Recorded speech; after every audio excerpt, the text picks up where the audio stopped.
Welcome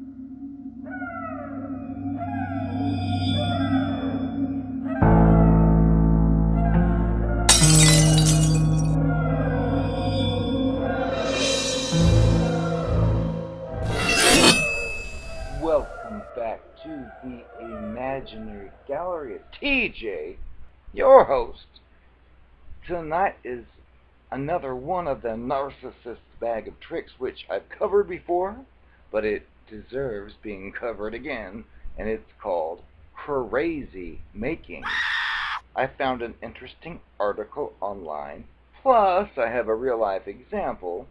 First off, according to the article, which I will leave a link to and will not completely plagiarize, it states that crazy-making in relationships is a subtle dynamic which can leave you full of self-doubt. And you may wonder if you are actually going crazy, which is the basis of gaslighting as well.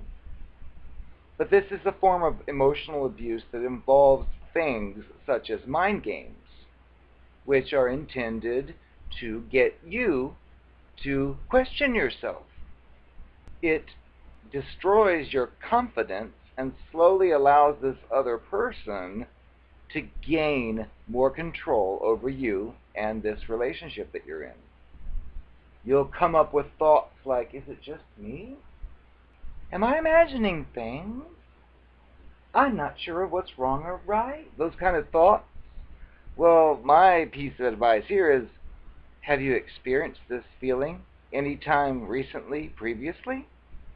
And if you haven't, well, chances are it's directly tied to this person who is causing you to have such thoughts.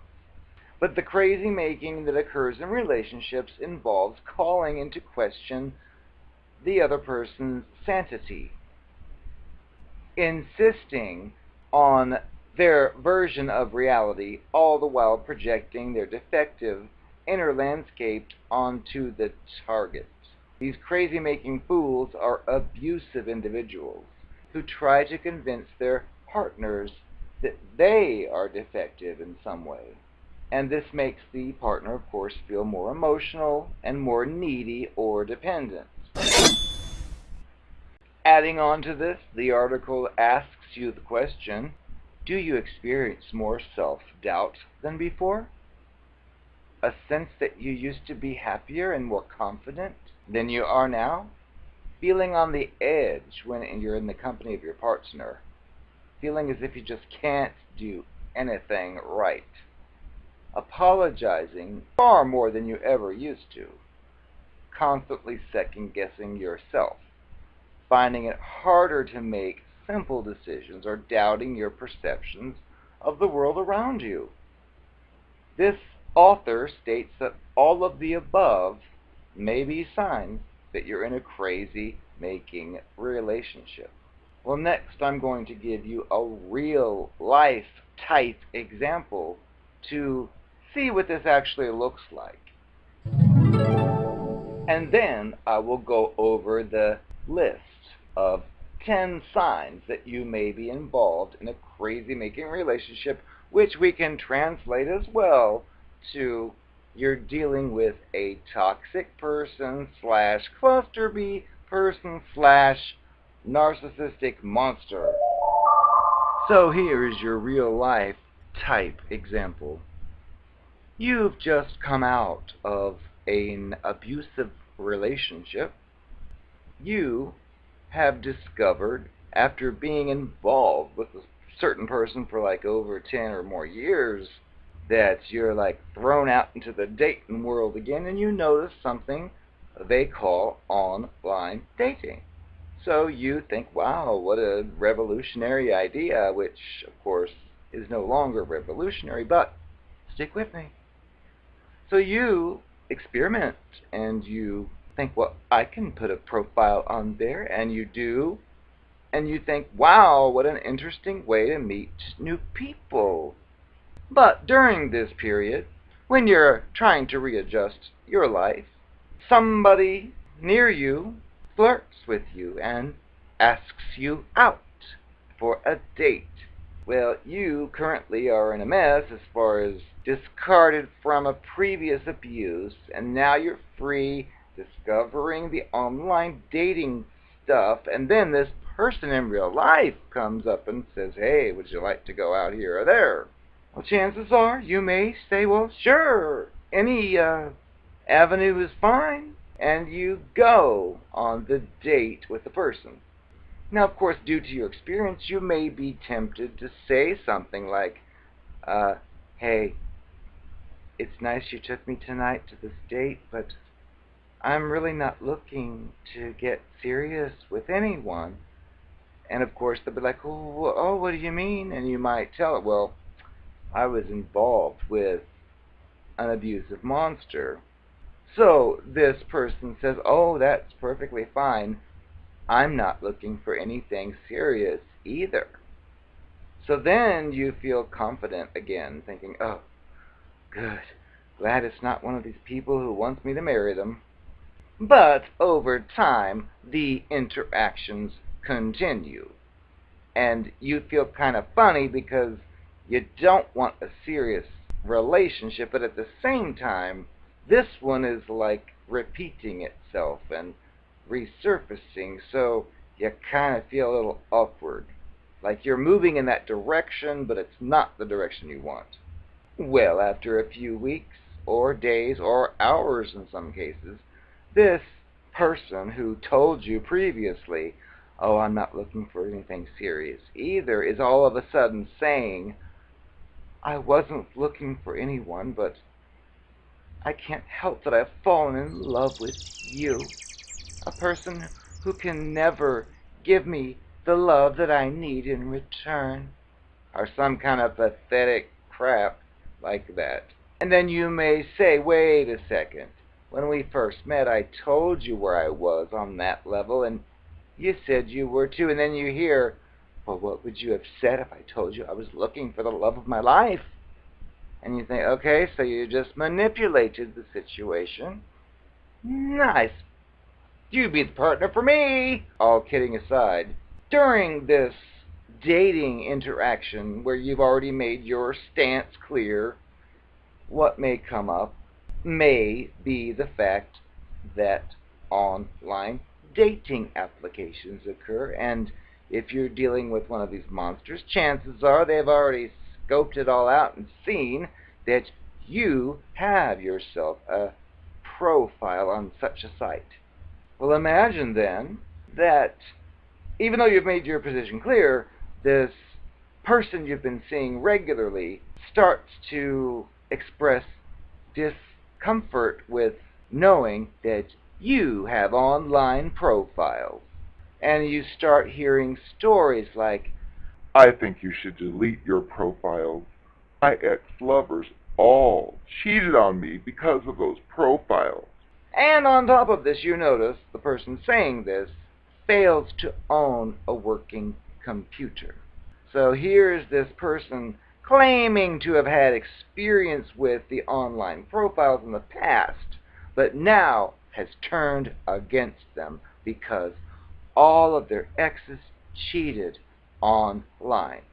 Well, of course, you may be kind of skeptical and ask questions such as, well, wait a second.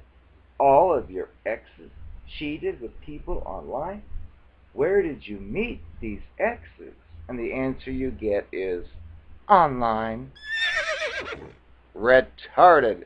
So this person's preaching to you how evil online applications are and how you should remove yourself from them immediately, and all you can think is that, yeah, well, if you had a computer, you'd be on there too, but clearly you don't, so you're not, and you'll be told, and this is the crazy making, you'll be told, oh, that's not true. Even if I had a computer, I wouldn't be on there. I'm so against them. I said that was the crazy making, but that's the beginning stage of it. But time passes, you continue to see each other, and then you continue to hear this, You need to delete those profiles. and you think, you sound like you're trying to control me. I do not wish to be controlled. And of course, they have no rational response. Well, you make the argument based on the stories you've heard so far about this person's past life prior to you, especially with meeting all these people online and then being cheated on with all that nonsense. So you may be tempted to say, you know what, sounds like you're an online veteran, and your only problem is you ain't got a computer.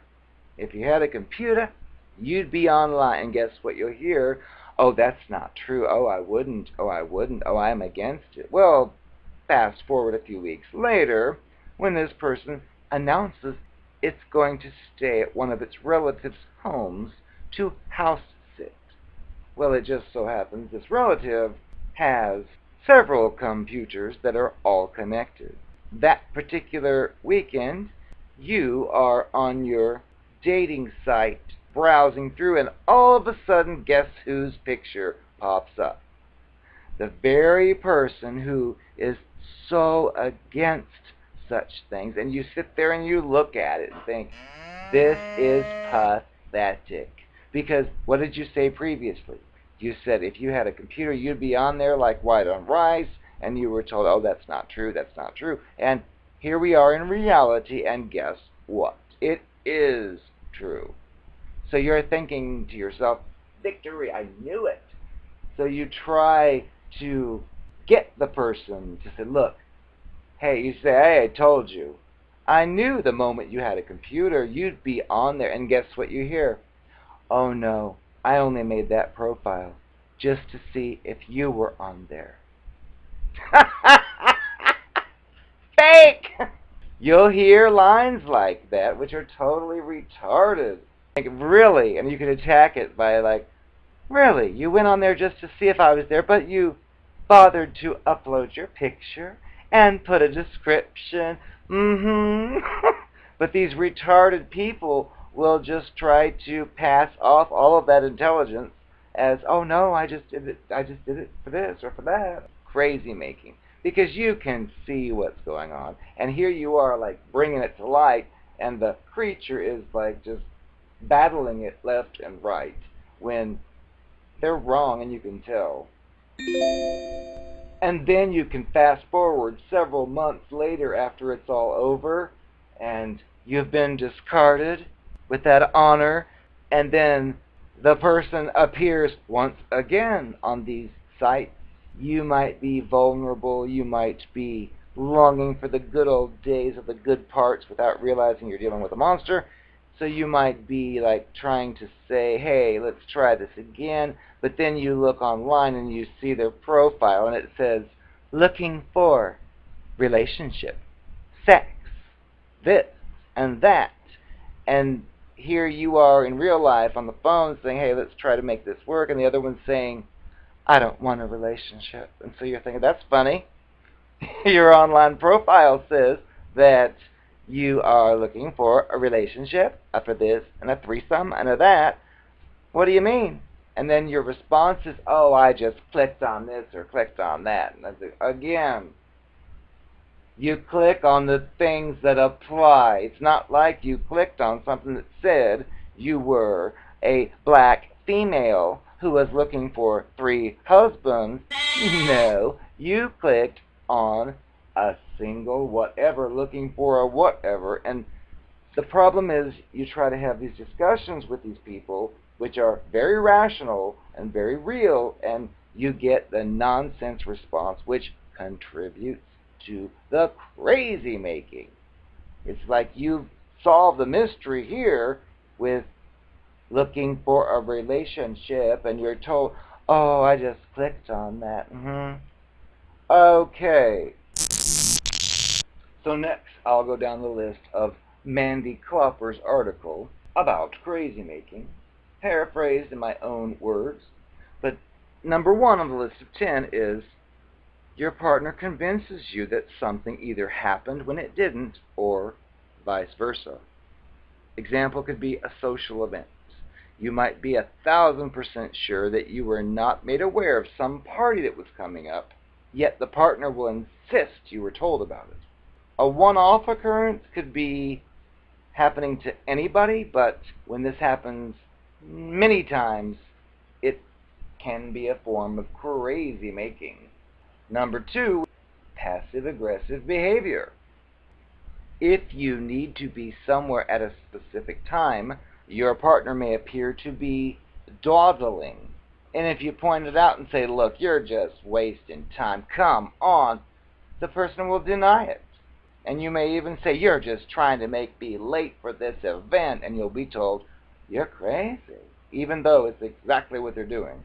And you may ask for more, and they'll pretend like they don't hear you. And an item that you usually keep in one place just is mysteriously gone, and the person claims they had nothing to do with this. Disappearance.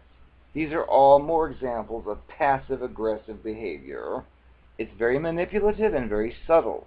These crazy-making fools are too clever to be overt in their actions, as they know that what they're doing would be completely unacceptable to anybody who could see it for what it was, so they find clever ways to undermine you, ways that are not so obvious or that could be open to interpretation. Number 3, somehow everything seems like it's your fault. Crazy-making partners rarely admit to doing anything wrong, which applies to all these cluster B monsters. Nothing's their fault. They manage to twist events around, and somehow the blame ends up on you again. These people seem to end up as the victim all the time. When you eventually react negatively after seeing this pattern over and over, then they will become the victim and the hurt one, and run to the flying monkeys to tell how evil you've been. Number 4, projection. These crazy-making fools project their internal chaos onto others such as you. The emotional environment around them is very intense. It's not rational or easygoing. Instead, people in these people's company feel often on the edge, waiting to be picked on or judged in some way. When they make you feel anger, they are giving you just a tiny little taste of what they feel all the time. Now, they may cleverly disguise it, but these crazy-making fools often have a history of horrible relationships. Generally, the more passive the partner is, that's you, the longer the relationship will last. Number 5, nonverbal body language sends a dismissive message. These crazy-making fools may make you feel as if you're doing something wrong without even saying a word. Instead, they will sigh loudly or roll their eyes and make sure that you see it. Or they'll shake their heads while you do something. This sends you a clear message that they disapprove of your behavior or your actions. Instead of engaging in rational verbal communication, which these people are retarded about, their subtle gestures will become something that you become very in tune with. This is perfect for these monsters because then they can carry on with their disapproving signs even when in public, and nobody will see it because most people aren't tuned into such crap. And they'll think that you, when you react, are the crazy one when you're really just reacting to this monster's crazy-making behavior. But over time, this type of thing erodes self-esteem and confidence and makes the target even easier to manipulate if they do not realize what's happening. Number 6, sounds like gaslighting to me, making you doubt your perceptions. These crazy-making fools will say provocative statements, and then when you react, they'll immediately tell you that you are being way too sensitive or overreacting and you should listen to them more. They'll say you misunderstood. And it's your fault always. It'll be your fault for not understanding them correctly. And they'll very rarely be bothered to know that they've said something that you've become upset by. Instead, you'll be blamed for your reaction. They don't see, or they rarely ever see, their part in this play. You may try harder to please them because it feels like you're the cause of all the trouble, when in fact your perceptions are valid, but they're just being undermined by this crazy-making fool. Number 7 is hypocritical behavior. Now, you would think that a crazy maker would be perfect in every way, as they seem to have so much to say about others that are doing wrong. Yet often, these people are many times the biggest hypocrites. You see, they've got one set of rules for themselves and another set of rules for everybody else. Don't anyone dare tell a white lie or withhold information, yet that's what they do 24/7. Number 8, it's all about control. Crazy making in relationships is all about gaining control. And this behavior often develops during childhood. When the child's emotional needs are not met, they learn dysfunctional ways to cope. They take these dysfunctional strategies along with them into their adulthood and try to use these same manipulative strategies and techniques in their adult relationships, which is where you are right now. Does that help? This manipulation tends to work better with other individuals with low self-esteem, or, like in the previous example that I gave, someone who's been really damaged by an emotionally abusive relationship. But these individuals tend to succumb to this type of relationship depending on the mental state at the time. Crazy makers are genuinely insecure people. Number 9, subtle brainwashing. This can also exist when crazy making in relationship develops. Again, this is done very subtly as these crazy makers try to get you to come around to their way of thinking. You may have packed the dishwasher for many years a specific way that's always worked, but all of a sudden, this will be challenged by this type of person. Why have you done that?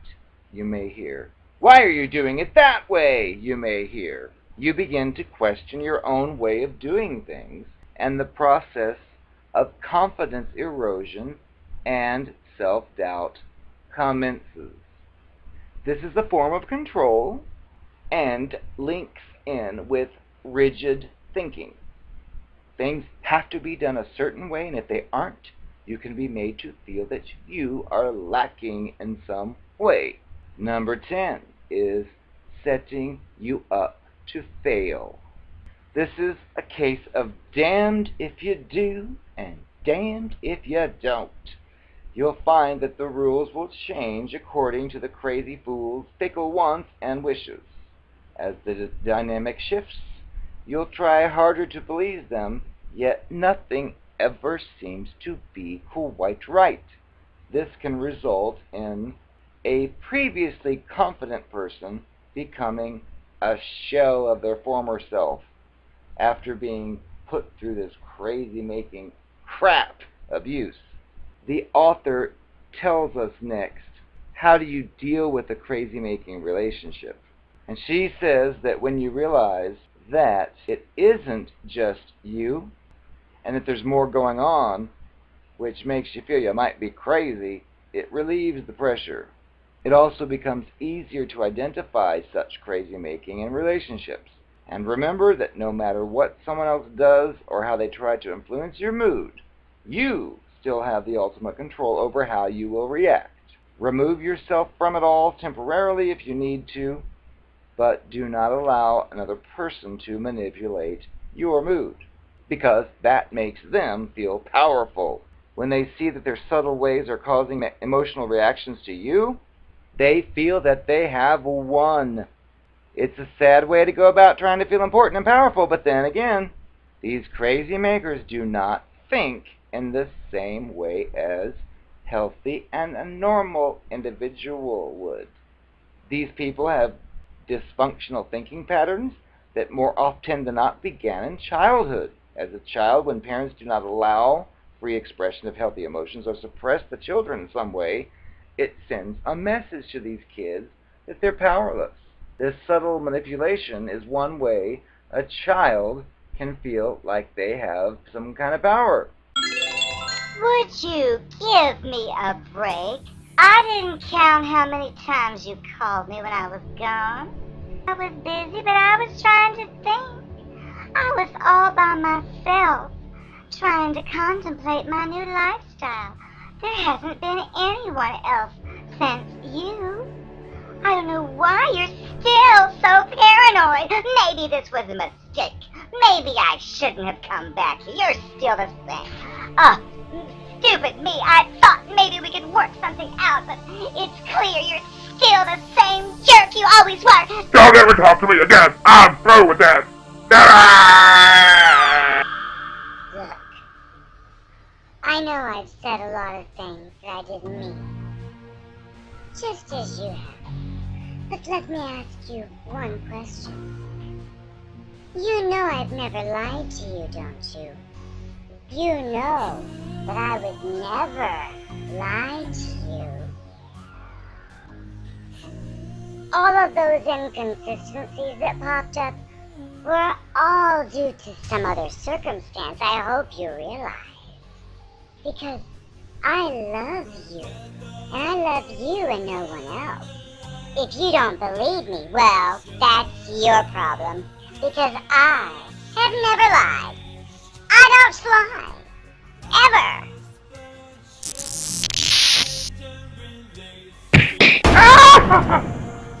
Welcome to the transhuman agenda.